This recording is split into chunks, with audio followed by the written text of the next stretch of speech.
So I played the role of the average bored college student. Now I went on Wikipedia and came across two pages. One is called the National Recording Registry and the other one's called the National Film Registry. What these two things are, they're preserved selections from the Library of Congress that basically preserves all these recordings and films that they find historically, culturally, and aesthetically significant. Basically, in other words, it's classic is what I'm going to talk about in this piece. And with these two registries, each one of them has a long list, one with the recordings, one with the films, which are considered to be classics. Now with the recording registry, they have things from singles to albums to even speeches. They have the I Have a Dream speech by MLK, Kinda Blue by Miles Davis, What's Going On by Marvin Gaye, Sgt. Pepper by the Beatles, and even Dear Mama by Tupac Shakur. That happens to be one of the youngest songs that are on there. The cycle goes for the movies as well. For the National Film Registry, they have Rebel Without a Cause, Boys in the Hood, Annie Hall, The Godfather.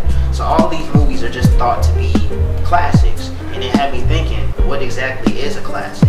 This is a term that is basically loosely used in the generation today.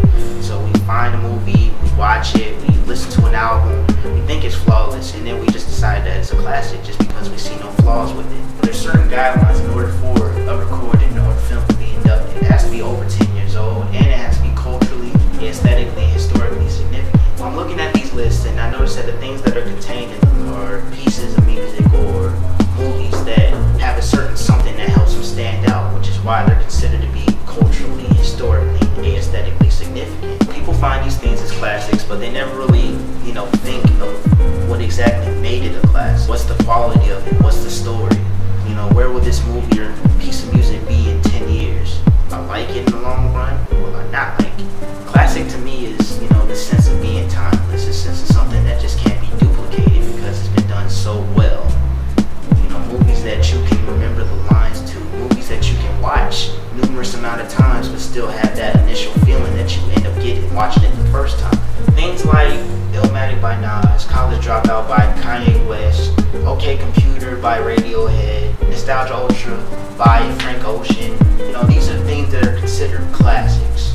And it's not a surprise that people actually consider these things classic because these are just like original pieces of works that set stones for everything. So this just goes to show that, just because something is flawless, just because something appears flawless, doesn't mean that it's necessarily a classic. It has to be something that stands out. It has to be something that changes your whole outlook on the music and movies. It has to, be creative. It has to just have that whole aura that just makes it a classic. It has to be just something that you can go 10 years, fast forward 10 years, and you listen to it, and it's just like, whoa, you're still amazed by the content that you just obtained.